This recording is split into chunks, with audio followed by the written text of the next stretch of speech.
Welcome everyone, excited to have you on here. I'm new Senior Product Marketing Manager at Cognigy and I'll be your host at today's Tech Update. It has been an incredibly busy quarter here and we have lots of amazing product highlights we want to share with you, so stay tuned. Before we dive in, I just want to quickly go through a few logistic notes, especially for our first-time attendees. You are in listen-only mode throughout the session, but we still love to hear from you. The Q&A panel is there if you want to send us any questions or feedback. We'll try our best to answer your questions during the webinar. That said, many times we might need to check back with the team, so if that's the case, rest assured you will hear from us individually within the next days. The webinar recording will also be shared with everyone after the webinar. All right, let's get started. First up, some of you might have seen that we are now adopting a new versioning system for on our docs and release materials. Let's look at our latest release as an example. Basically, it breaks down like this. 2025 is the release year. 12 means that is the 12th product release of that year. 2 indicates the second patch number of that release. Sometimes the number is 0. It means no patches have been released yet. As you can see, this format makes the year and order of every release much more straightforward. And with that, our goal is to help streamline how you track the Cognigy update cadence. Moving on, let's take a look back at our Q2 product updates in numbers. Over the last 6 releases, we introduced 66 updates across the board, including 14 new features and 52 other improvements. While we won't go into every update today, our product owners are here to highlight the major launches you won't want to miss. To start with, we all know that building enterprise AI agents is rarely a solo effort. Project managers, conversation designer, developers, QA testers, it requires knowledge and expertise from multidisciplinary team members. Just this week, we launched a new feature to make this collaboration easier than ever. So up next, I have with me Anastasia, Cognigy's product owner, to showcase collaborative editing and how it will help your teams build, review, and ship AI agents together faster. Over to you, Anastasia. Thank you, New, for the kind introduction. I'm excited to introduce our recently released feature, collaborative editing. Our main objective was to enable flow contributors to see who else is active on the flow, where the others are working, and which nodes they are editing. We also wanted to enable the users not only to leave comments, but also start discussions with the other contributors who receive the email notifications that brings them directly to where their attention is needed. We also enabled more control mechanisms to avoid overwriting someone else's work, as well as display information when your flow or node needs to be refreshed to see the most recent state.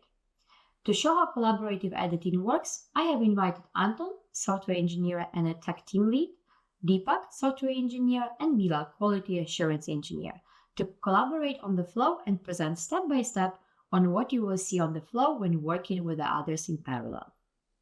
To start with, let's assume that I'm working on the AI agent node and require assistance with setting up job knowledge. I know that either Anton or Deepak would assist me, so I decide to start discussion by right-clicking on the node, within which I outline my problem. I then decide to mention both Anton and Deepak and all the other project members, so that they will receive the email notification with a link to the particular part of the flow and open discussion that requires their contribution. Coming back to the flow, with collaborative editing, you will from now on see each active user on the flow. I now see that flow contributors are step-by-step joining the flow on the right top bar. I open the thread to check if I have already received any follow-up message. And I can see that directly Anton is responding to me by also mentioning. I then decide to move to a file claim node so I can showcase you other components of the collaborative editing. As I get familiar with the node, I could also see that Deepak is editing it. When I open the node, I will see it in disabled state, and the other contributor is currently working on it. The node is locked because the other users are currently editing the node. I could also decide to right-click on the 3-dot menu and edit the node by enabling the parallel editing. Nevertheless, this will risk that the edits of either Deepak or mine will be overwritten by the person who is saving the note last.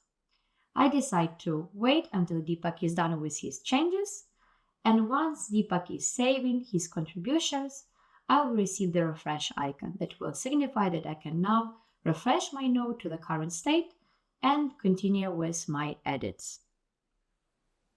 As both Anton and Bila are currently active on the flow, once they have saved the changes, the system will also notify me about the latest state, and I will receive on the right top the refresh icon, clicking by which I will update my flow to the most recent state. To summarize with collaborative editing feature, we enable users to edit the flow in parallel without overwriting someone else's work. We enhance users' experience to have targeted discussion and find solutions to the problems faster while working as a team. We are looking forward to hearing how your teams are going to adopt the feature and how it will impact the flow design journey. Thank you very much. And now I'm handing back to you. Thank you, Anastasia. I love how collaborative editing turns Cognigy.AI into a centralized space for teams to work and collaborate. Imagine previously you would need to exchange screenshots and external notes in between review rounds. Now you can share much more contextual and targeted feedback while having a single source of truth for agent co-creation. This is such a productivity booster, so we hope you're gonna love this feature as much as we do. Try it out and let us know what you think. Now, continuing the agent development topic, Melin, Cognigy's product owner, will dive into the Model Context Protocol integration. If you have been following the AI community, you have probably heard of MCP before. In a nutshell, it is a new open standard to connect AI agents with external tools and data sources. After the MCP demo, Melin will also walk us through the latest accessibility improvements we have made to Cognigy Webchat. Thank you, Nu, for the introduction, and welcome everyone. I'm Merlin, one of the product owners at Cognigy.AI, and I want to show you two new features that we recently introduced into the platform. So the first one is Model Context Protocol, the integration of the Model Context Protocol MCP, which is basically a way to connect your AI agent to a set of different tools using only 2 additional nodes. Without further ado, I want to jump into the use case here. I'm saying that my recent invoice was 20 euros too high, in that case to Martin Miller, our customer support specialist. So as you can see, the AI agent is choosing the default tool here, as you know from the last tech updates already. We also have tools like Verify Customer, for example, or to adjust the policy, and the AI agent can choose freely which tool is the best case to use. So I'm going to reset the session here and use a different phrasing, which is saying that my recent invoice was too high, but I have raised this issue 3 times already, which is a different use case, right? The customer is disappointed at that point and wants to escalate the issue to a high level of support, basically, right? We have 2 different use cases here. So now the AI agent is using the MCP tool, and if we check our Slack account here, we will see that the customer reported that the invoice was too high, and this issue has been raised 3 times already without resolution. Please investigate and resolve this matter promptly. So let me get back into the flow and exercise this execution here. What happened here? So each time the agent gets executed, it fetches all of the available tools. And as I said, we have a new tool here in Cognigy where you can specify the MCP server. This is just the configuration URL here I've got from my Zapier MCP page. And I also specified one tool, which is Slack sent a direct message. Right, so these were the only 2 things I did as preparation for this use case, and it literally took, I don't know, around 4 minutes to set all of this up, and we already have a working use case where you have differentiation between normal customer or an escalating customer, basically sending a direct message to a Slack channel without a lot of configuration of APIs and everything in the background, right? Yes, once we specified the server URL, we can also specify a timeout. You can also use different tools using MCP, for example, to create a Google Drive document or send WhatsApp messages. And of course, this can take some seconds. And if you don't want to bore your customer at the other end, you can set a timeout here. So then the timeout will take place and the execution will get stopped at that point. We have the debug settings here. And for that, I will post a message again and then activate our debug mode. So let's check. Debug loaded tools, sending a debug message for the fetched tools. Basically, we have for the Zapier provider here, which is a third-party provider specialized on this MCP tool, the standard actions, the standard tools, and we have a Slack send direct message tool here. If I would choose debug with parameters, I would also see the parameters underneath the tool, because every tool can have different parameters here. And we also have a debug calling tool, which is executed down here. And there you can see the message we just saw in Slack, basically, right? All of this is, of course, freely decided by the AI agent, what to do, how to phrase the text and everything. So yeah, really powerful addition to the product here. Let's look at the advanced section introduced in the MCP tool node. We have a cache tools setting, because of course you're not changing the tools you have available, like the Slack send direct message every 2 or 3 minutes. That's why it makes sense to cache these tools for 10 minutes. And after that, we will do another call to the server to get the tools again in case anything changed, just to reduce the load on the AI agent and on the server, of course. We have a condition. As you know, we can choose a certain condition, so the tool is not executed if a certain condition is not met. For example, if the customer is verified. And we have a new setting, which is tool filter, where you can whitelist the tools here, right? You can choose from none, whitelist or blacklist. I just whitelisted the Slack send direct message because I just want to use that one tool in that use case here. And of course, we have the normal settings for all nodes. So that is it for the MCP server tool here. And we also have the call MCP tool, where you can choose how to resolve the answer for Zapier, for example. As you know, we have this resolve tool action node. If you want to resolve immediately, you can also check this box. And we also have some storage inputs as usual, where to store the result here in the end. Yeah, that's about MCP integration. Yeah, really cool addition to the product. You have a lot of flexibility with a different set of tools, basically, and a very easy integration. So definitely make sure to check this out. And as another recent improvement to our product, I want to mention the accessibility initiative in our web chat. So I'm going to switch the tab here to our web chat, start the conversation. And as you might know, the accessibility is targeted that everyone in the world can understand the solution we provide. Basically, also people with disabilities, visual impairments, hearing impairments. So we always make sure that you can, for example, zoom in here completely and everything is still visible. Or you can navigate with Shift and Tab through the page, through the web chat. You can access all of the buttons without using the mouse, basically. And we also have some recent improvements on the screen reader capabilities here. So yeah, if you're interested into that, please check our accessibility documentation on Webchat v3. And if you're a Webchat engineer, also check out our GitHub repository and scan for accessibility items here to always be up to date. And with that said, I want to hand over to Nu again. Thank you for your attention. Thank you so much, Melling. Picking up on the MCP topic, there's a lot happening in the market these days.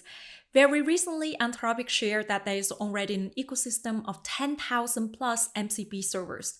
So why this protocol is still new and requires further development, particularly around key security and authentication primitives, at Cognigy, we really want to give you early access to leverage the most prominent AI developments on the market like this one. So again, take it for a test drive. I think it really gives you the flexibility to maintain an extra set of capabilities that enhance AI agents' actions, but might not need to be exposed to them all the time. And by hosting them in a remote MCP server, you can decouple the management and update of these tools from the AI agent settings to really streamline tool operations. Also, along the line of agentic AI, Abdul, Cognigy's product owner, will give us an update on the latest LM integration and orchestration capabilities. Thank you so much, Neil. I can take it over from here. Hello, beautiful people. How are you guys doing today? I'm really excited. I'm Abdul. I'm the product owner at Cognigy, in charge of the domains LLMs. So when it comes to LLM domain, I have two really interesting features for you guys today. First one is going to be platform provided LLM. And secondly, we also have the Mistral integration. All right, so let's dive in. Now, before I start talking about the platform provided LLM, for the regulars amongst you, you may already know this. Cognigy offers 4 design time features where you can use generative AI output to speed up your flow design, especially when it comes to your NLU-based flows, right? Quick recap, those are the adaptive cards. They are also, the second one is intent generation. You can just create with an LLM a bunch of intents that you want. Similarly, for lexicons as well. And my favorite of all, to be able to create an entire flow just from a name and a description. Now, these 4 design time features have been in the product for a while now, but they do require an LLM behind the scenes to make it work. Now, with platform provided LLM, what we are saying is we are providing that LLM for you free of charge, pre-configured. It comes straight out of the box. Yeah, you just have to set up your SaaS product, create a new project, and it should already be configured. If not, or if you'd like to configure this yourself, you don't want to use the platform provided LLM and you want to manually set up your own, you can do that. You can just go to manage settings, and I have it already open. Just scroll down to design time LLM feature and click the drop down. You can have your own LLM that you have configured in your project, or you can use our platform provided LLM. The goal is simple. The number of hours it takes for you to create a project, set up these flows, design time, we want to bring it down to mere seconds. And that's what I think we've managed to achieve with platform provided LLMs. Now, the second feature, Mistral integration. When it comes to LLM support, you guys know this. We support all the major popular LLM providers and their models. Our platform supports that. You can just go to project resources, select LLMs, create new LLM, and you can see the list of providers right here. Now, over the past, several of our customers have been asking for this one LLM provider, that is essentially Mistral. Now, Mistral is a really, really good tool to use. Mistral is an amazing LLM provider, and particularly it stands out in the field for 2 reasons. Number one, it's open source, and number 2, it's based out of France. So they do abide by the GDPR laws and the AI Act from the European Union. So my favorite model is, of course, the 12B2409, but there are other models from Mistral that you can also select from here. And even if the model that you prefer is not available as part of this dropdown here, feel free to choose a custom model and set up your own parameters, and we do support that. So let's take it for a spin. I have set up a flow here for myself, an agentic AI flow, and this right here is my agent. Let's go to his settings, scroll down, advanced, and this is where you would set up the Mistral LLM for you to power this AI agent. Let's give it some, I've already done that, and then you can go to test here. Yeah, let's see, right? It's,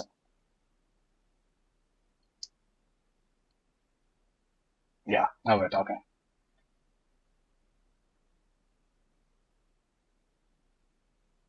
Let's pray to the gods of live demo that I get a response back.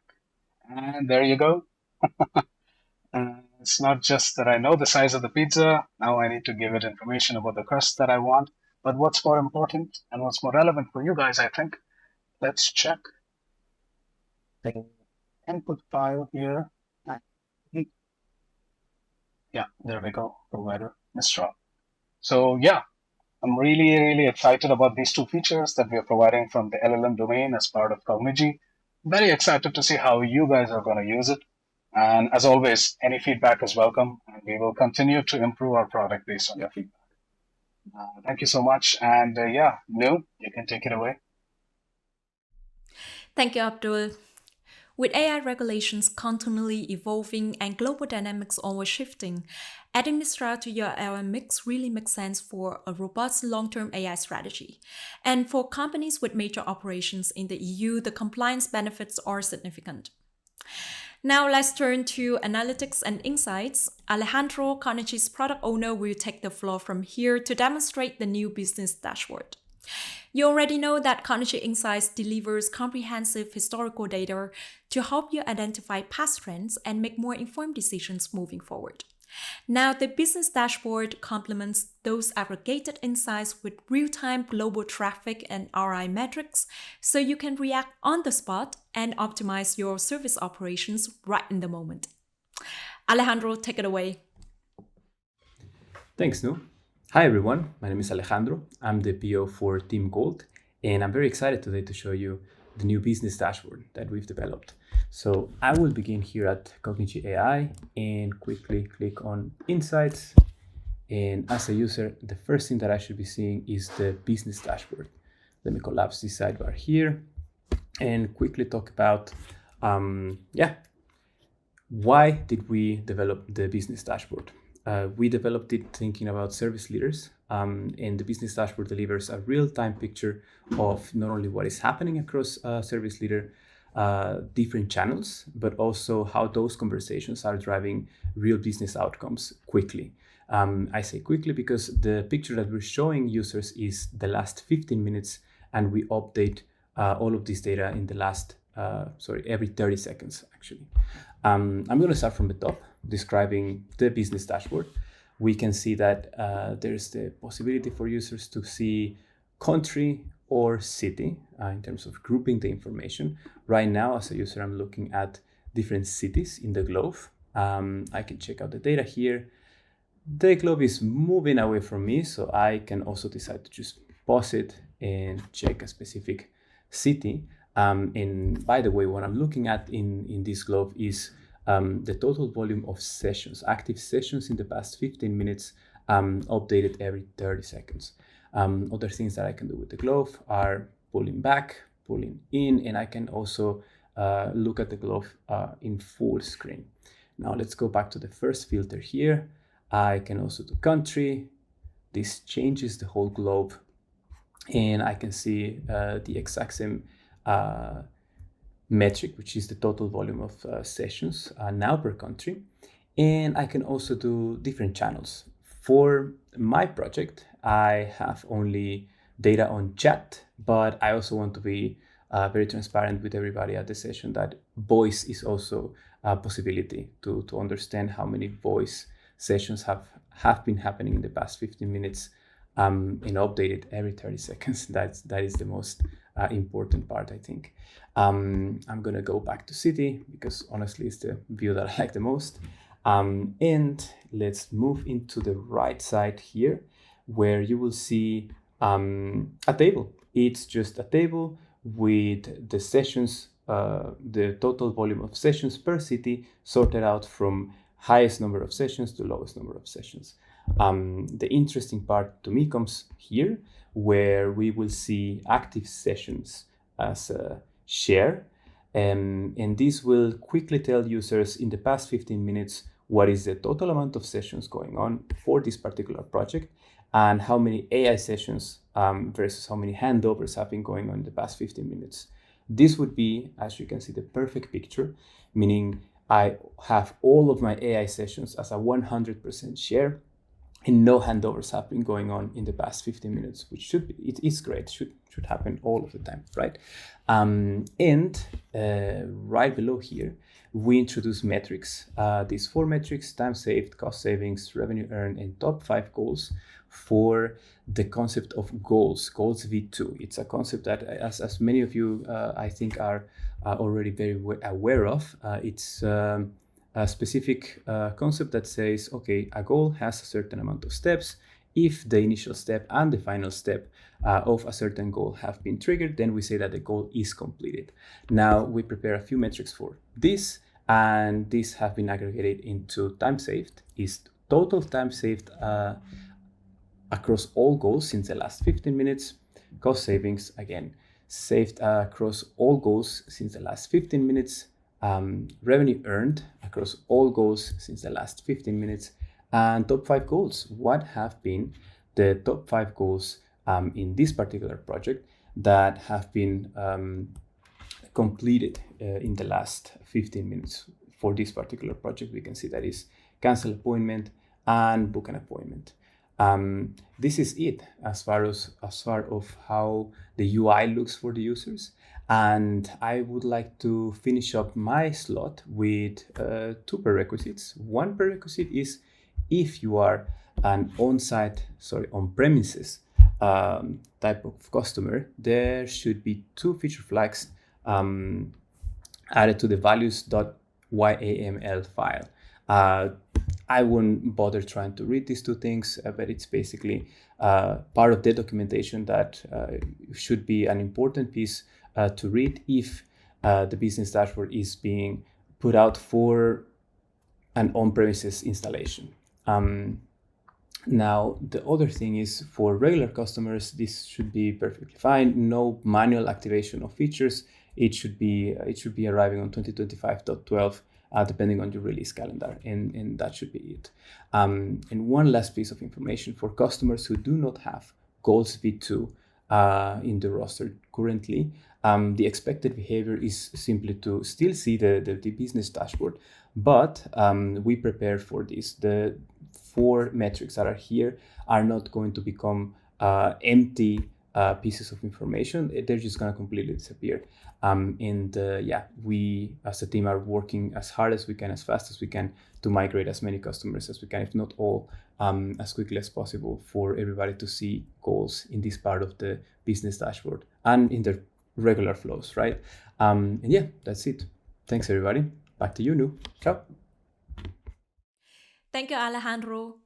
Last but not least, Denise, Cognigy's product owner, will take us through our latest Handover integration with Salesforce messaging for in-app and web.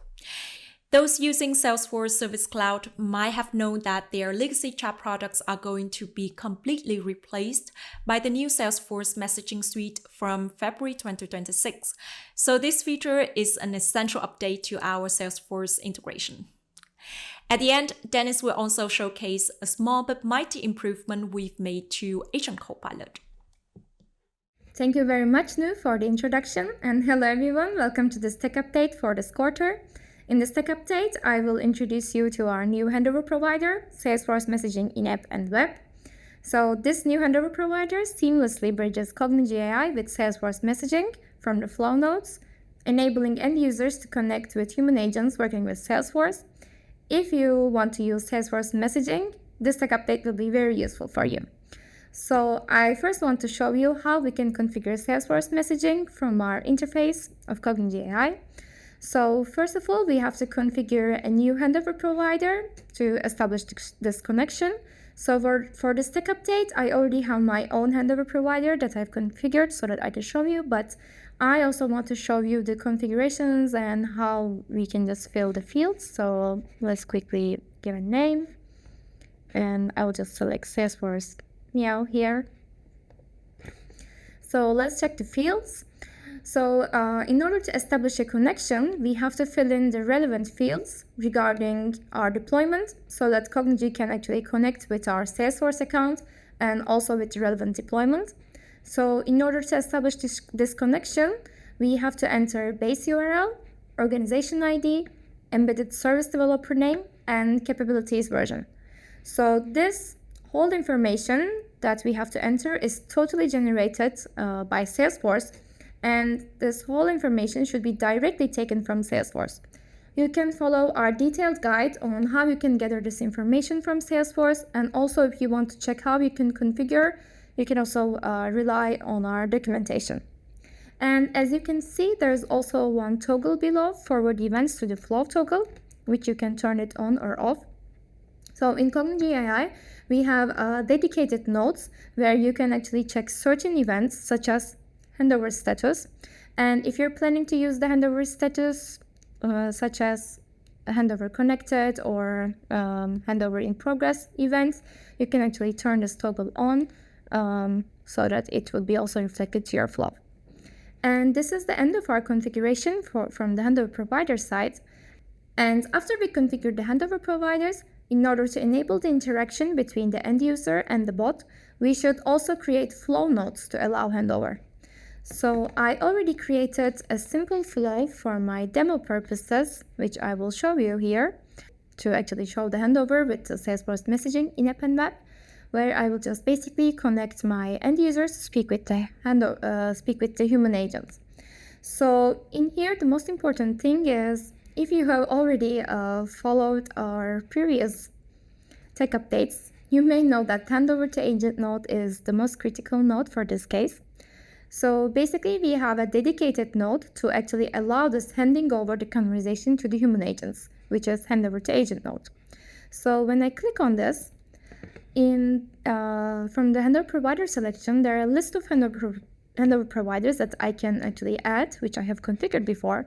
But for this tech update, since we will use Salesforce messaging in-app, I will just continue with this.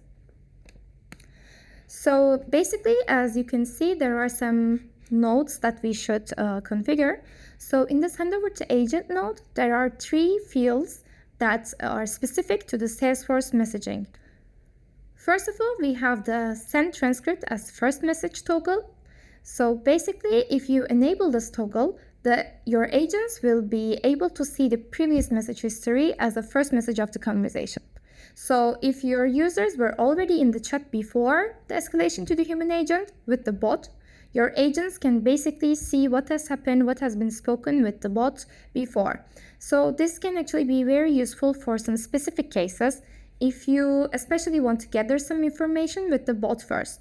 This can be useful for many cases, especially if you gather some information from your end users with the AI bot first. By enabling this, the agents sometimes don't have to ask further questions again, because they can just check the previous conversation that has happened with the bot. One thing that is worth to mention is that Salesforce has a character limitation to send messages, but we don't have to worry on this. Because if the previous conversation transcript exceeds this limitation of Salesforce, again, we send the whole transcript to the agent. But we make sure, in order to make sure that we send all the transcript, we just separate the messages so that the agents can actually have access to all of the transcript, but with separate messages. And the second field that we have that is specific for Salesforce is conversation routing attributes. So this is basically a JSON field where you can enter any additional data that you want to send to Salesforce. So Salesforce has many routing configuration functions that you can use, and it's important for us to actually support this functionality and also support our users in case they want to send any kind of information to Salesforce. So based on your use case, for simple key value pairs, you can specify the information here so that it can be sent to the omnichannel flow in Salesforce. And lastly, we have this identity token for authenticated users field. So Salesforce messaging in app and web allows using both authenticated and unauthenticated endpoints. And we support both of the 2 endpoints with this integration. So if you want to use the unauthenticated one, you don't have to enter anything to this field, since unauthenticated endpoint will be used by default. In case you want to use the authenticated one based on your use case, you can actually enter a value here or even create a new token by using Cognigy script here from this field. So this field allows users to pass the customer identity token and send it to the flow from the UI. So I want to give an example on which use cases actually this field might work. So for example, think about a scenario where you have to authenticate your users for security reasons before your users are interacting with the human agent. Maybe you want your end users to write their names and surnames or emails, or maybe just enter their flight numbers so that they can just start chatting with the human agents. So when the end users actually provide this information to us during the session, this token will be sent to the flow, and from the background, we check if this field is filled or not. And if not, maybe you may just cut the connection and you may not allow users to speak with the human agents, or maybe you can just ask for any kind of more authentication from your users. However, if this is not relevant to your use case at all, you can just leave this space empty, as I said, so that the connection will be just with the unauthenticated version. And we also have some other nodes that are not specific to Salesforce, but they are just generic handover to agent node fields to just allow this node to work, which you can also check our documentation if you want to have more insights on this. And since we have configured our handover provider and since we have configured our flow, so let's check how it looks like actually in the Salesforce environment. So I will connect as a human agent.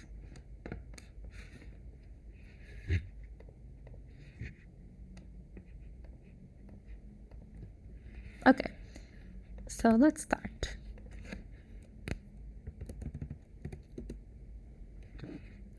So now I will just make my conversation sent to the human agent. As you can see, my conversation is here, and I will answer as the human agent. Let's type maybe. And I also want to actually show you the capabilities of this integration with to you. And first of all, as you can see, as the live agent that I'm typing, the end users can actually see that I'm typing. So with this integration, we allow the typing indicators when the end users can actually see that a message is being prepared, and they can just make sure that there's an agent that is actually typing there, so while they're waiting. So as you can see, we have the typing indicators while I'm typing, as you can see from our web chat screen.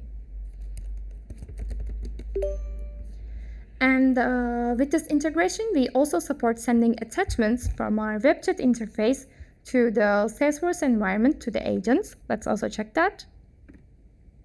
Let's send one picture from our Cognigy platform.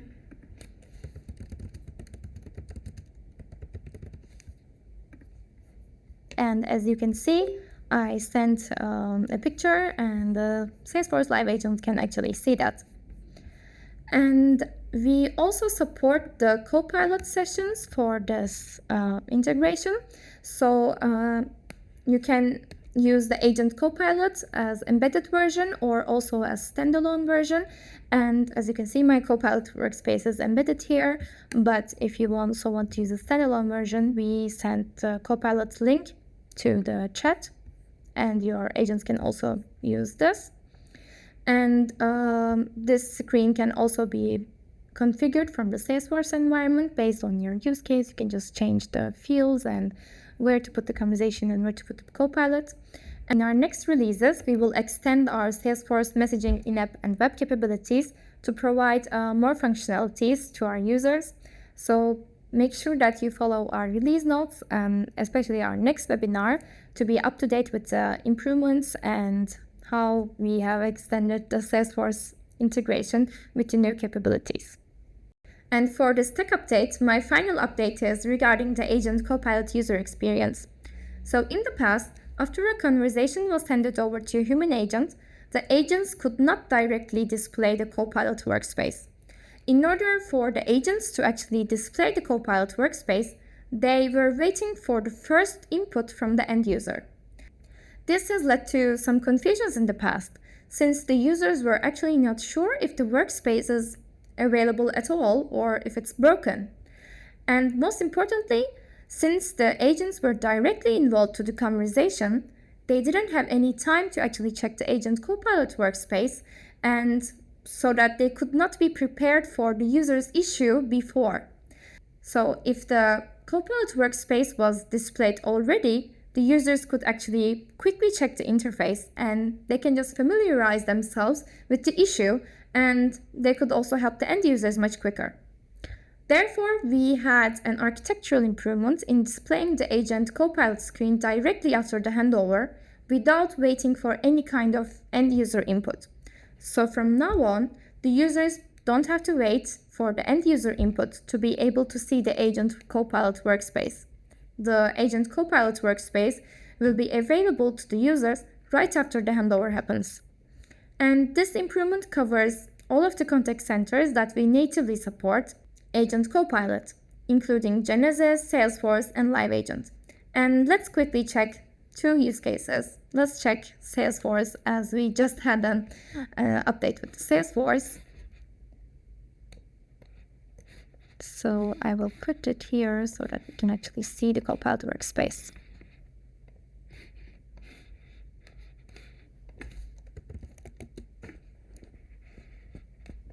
Let's have a handover. I will accept the customer message. So as you can see, as the end user, I didn't type any kind of information here, but as you can see, I already have the Copilot session uploaded here, so that as a human agent, before the end users write something, I can just check the Copilot workspace and immediately prepare myself for the customer's issue. Also in the standalone version, it's also the same logic, as it is the Copilot workspace is actually triggered before any kind of end user input. And let's also check the Live Agent case. So from this chat, I will send one message to my Live Agent and talk to human agents. Okay. So as you can see again, as an end user, I didn't type anything from the web chat. And when I check my Live Agent screen, I can again see the Copilot space directly without any need from the end user.